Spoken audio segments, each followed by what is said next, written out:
The United Nations warns that as one African terrorist group declines, another will take its place.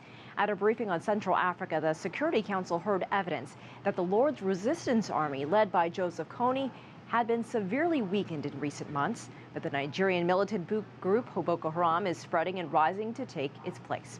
CCTV's Nick Harper reports from UN headquarters in New York. For almost 30 years, the Lord's Resistance Army, known as the LRA, has terrorized Central Africa. Led by warlord Joseph Kony, the United Nations estimates the group has killed more than 100,000 and abducted more than 6,000 children to use as soldiers and sex slaves.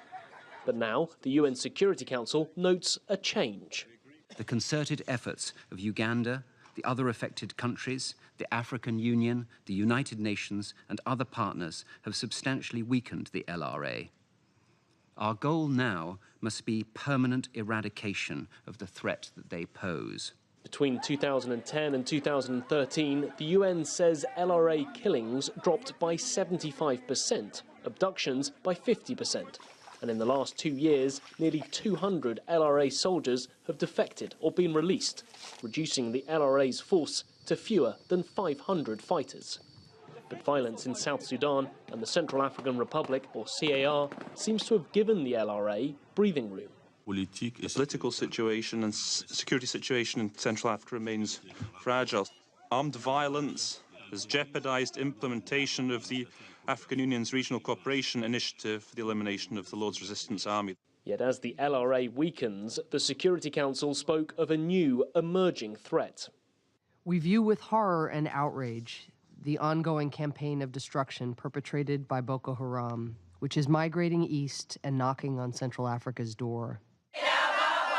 Boko Haram's abduction of more than 200 Nigerian schoolgirls has shocked the world. And now the UN is warning Boko Haram could spread, in particular exploiting and recruiting Muslims forced out of CAR. The head of the UN's office in Central Africa is warning about the parallels between the LRA and Boko Haram. When asked about rumours that Boko Haram in West Africa was reaching out to other terrorist organisations, including Al-Shabaab in East Africa, he couldn't confirm it, but said, if we don't act fast, that may happen. Nick Harper, CCTV, at the United Nations in New York. UN Secretary General Ban Ki-moon says he is concerned with the mounting crisis in South Sudan.